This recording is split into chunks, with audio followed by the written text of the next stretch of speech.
Pagi, Pak. Terima kasih.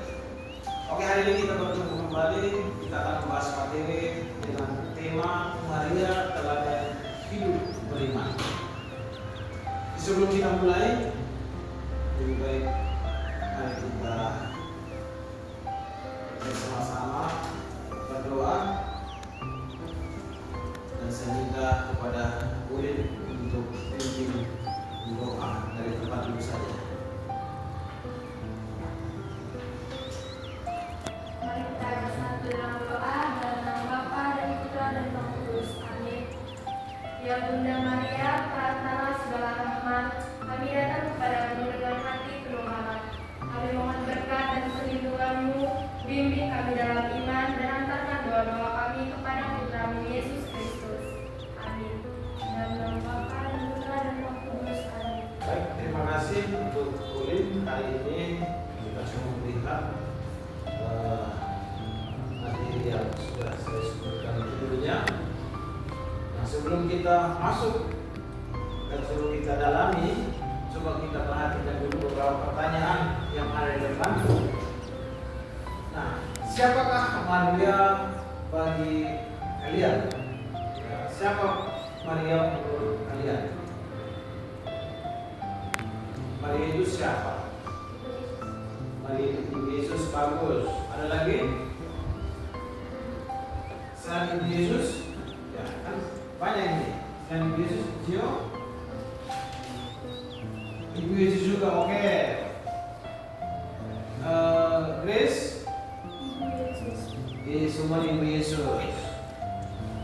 Yesa, wah semua Ibu Yesus, ya. Nah, jadi yang pertama, siapakah Maria menurut kalian? Nah, yang pertama adalah Ibu Yesus. Sebenarnya masih banyak lagi, ya. Maria itu bisa juga Ibu Yesus, bisa juga Bunda umat beriman, ya banyak sekali, ya. Yang kedua, ya, mengapa Maria disebut teladan hidup umat beriman? Kenapa Maria itu disebut teladan bagi kita?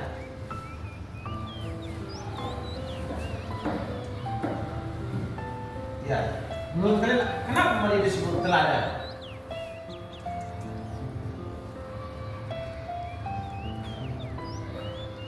Nah, coba. Ya mungkin kerendahan hatinya.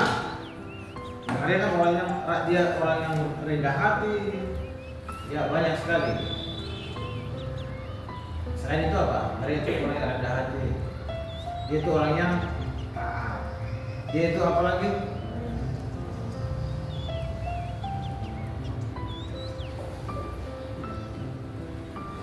Rendah hati, taat, dan orang yang bersedia menerima karya keselamatan yang waktu itu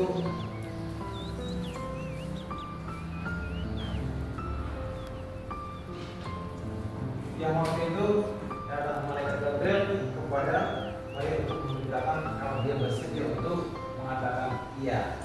Itu dalam bahasa Latinnya mengatakan ia tuntas dua, terjadilah padaku menurut perkataan bahwa dia bersedia untuk. Nah, jadi judulnya jelas, Maria adalah teladan hidup beriman. Nah, jadi sebenarnya perlu kita ketahui Maria itu berasal dari keluarga siapa dan orang tuanya siapa? Siapa nama orang tuanya? Siapa nama ayahnya? Nah, ini boleh sampai kalian catat. Jadi Maria itu sebenarnya berasal dari keluarga yang sangat sederhana. Ya, itu ayahnya atau bapaknya bernama siapa namanya? Yoakim. Ya, nama ayahnya bernama Yoakim, ibunya bernama Ana. Jadi bahasa orang sebut Santa Yoakim dan Santa Ana. Nah, keluarga ini sungguh-sungguh berasal dari keluarga yang sangat sederhana. Nah, tapi Allah mempersiapkan keluarga ini, ya terutama Maria, dan sejak mungkin Maria masih sejak di kandungan, Allah sudah mempersiapkan. Ya, untuk apa? untuk mengandung sang juru selamat, yaitu Yesus Kristus. Ya, nah, itulah tentang Maria ya.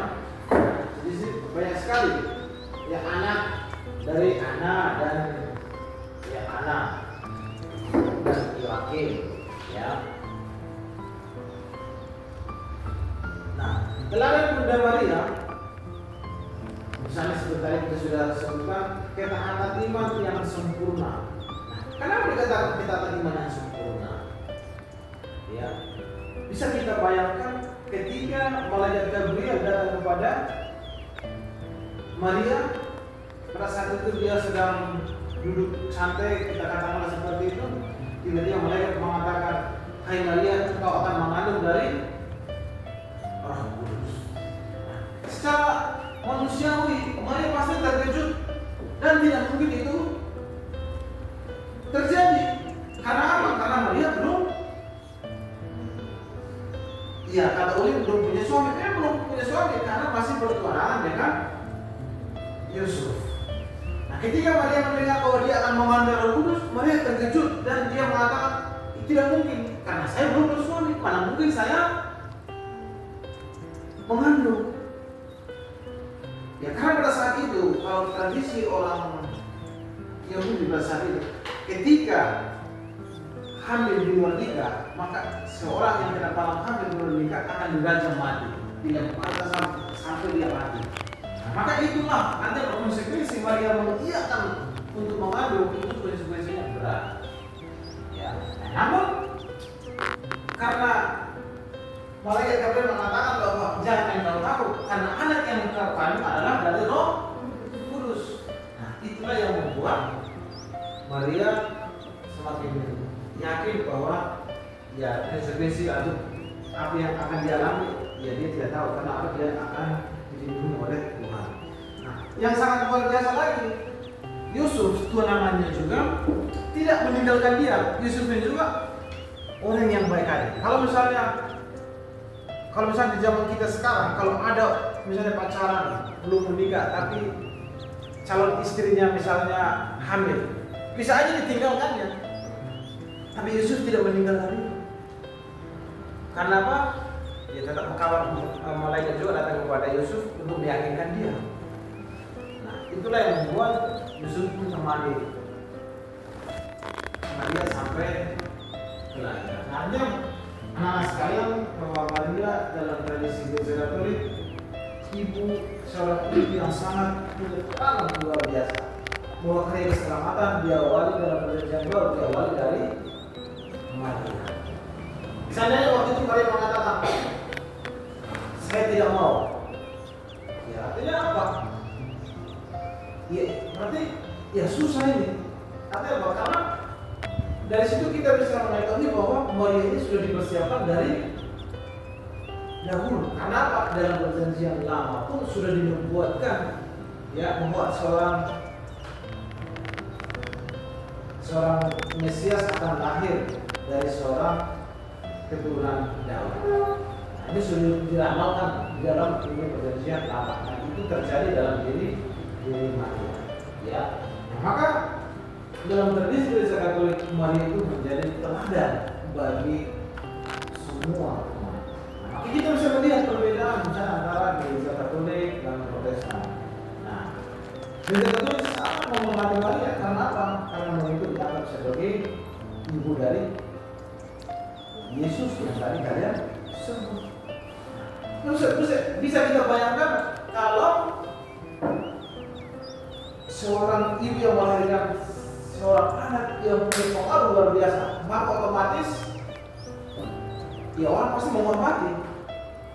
Ya, misalnya contoh si Colin ini, ya si Colin ini ya biasa aja. Nanti lahir, dia menikah, lahirlah seorang anak, dan anaknya jadi bupati.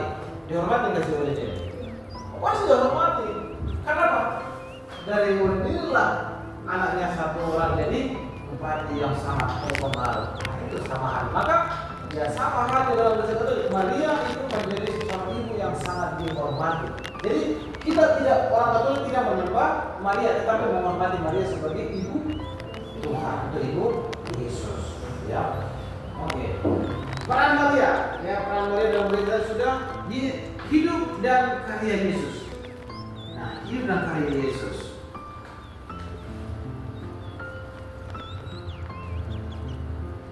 Nah, jadi kita bisa melihat ya hidup dan karya Yesus. Artinya ini semua berawal dari Maria. Maria berusaha mendampingi Yesus. Nah, berapa tahun Yesus mulai dipersembahkan di kanisa? Pada usia 12 tahun. Nah, waktu itu mereka setiap tahun pergi ke Yerusalem untuk apa? Merayakan Paskah.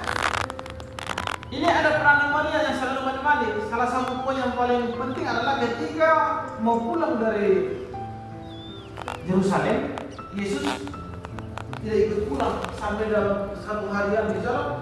Mereka lihat, mana Yesus? Akhirnya mereka kembali ke Yerusalem untuk mencari Yesus. Ternyata sampai saat Yesus sedang ngapain? Yesus sedang duduk di tengah-tengah alim ulama mendengarkan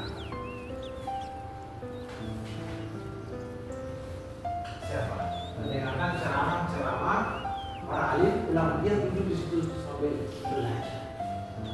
Lalu Maria bertanya, "Nak, kenapa nak kamu di sini?" Nah, apa?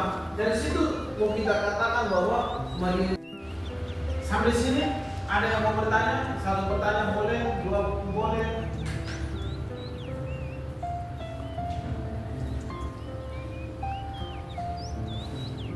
Ya, Zio, ada pertanyaan tentang Maria? Karena begini, dalam kehidupan gereja akhir-akhir ini banyak sekali orang yang mengatakan bahwa orang Katolik itu menyembah patung. Ada nggak seperti itu? Banyak. Jadi kalau ketika orang mengatakan begitu, apa yang kalian katakan? Kalian orang Katolik itu menyembah patung kan? Nah, jadi justru kalian harus bilang begini, kami tidak pernah menyembah patung apapun. Itu sebagai simbol, tanda-tanda dalam gereja Katolik. Dia membantu kami untuk lebih fokus untuk berdoa. Misalnya, kalian bisa kasih contoh, ya. Kalian bisa kasih contoh. Misalnya ini patung Bunda Maria ini kan, di sini ya. Kami punya makna yang sangat luar biasa. Nah, ini maksudnya apa ini? Ini patung ini sebenarnya orang Katolik tidak pernah menyembahnya, tetapi menghormati. Kenapa menghormati? Karena dia adalah seorang tokoh. Ya, terutama dia adalah ibu Yesus. Dia mengandung dan melahirkan Yesus. Masa seorang ibu yang anaknya kita hormati, kita sebut kali apa namanya sang juru selamat, terus ibunya kita tenda? Kan nggak mungkin. Ya mau tidak mau, ya kita harus menghormati. Hanya bilang orang itu. Jadi kalau ada pertanyaan seperti itu bilang, ya mohon maaf. Misalnya contoh, kalian bisa bilang begini. Ibaratkan begini, kalau orang tua saya jauh di Jakarta, ketika saya rindu, ya mungkin kalau nggak bisa telepon, ya minimal lihat fotonya kan. Atau misalnya orang-orang yang sudah meninggal, keluarga kita yang sudah meninggal, ya kalau kita rindu ngapain? Ya minimal kenalkan dulu ya, baik kali orang ini. Dari situlah itu sebagai bentuk ya sarana yang membantu kita untuk mengingat kebaikan-kebaikan mereka. Nah, selain itu apa lagi? Nah, jadi yang jelas bentuk penghormatan tadi itu, maka dalam gereja Katolik ada dogma-dogma tentang Maria banyak sekali. Makanya Maria Bunda Allah, ya Theotokos, Maria Bunda Gereja. Inilah, ya. Jadi ada gelar-gelar yang diberikan kepada Maria, ya, sebagai bentuk penghormatan, ya. Oke. Soalnya banyak sekali gambar-gambar ya kehidupan Yesus. Maka Yesus dan ya hidup dan karya Yesus. Artinya hidup dan karya Yesus ini mari ikut serta di dalamnya. Nah, yang paling luar biasa pada saat Yesus mulai dari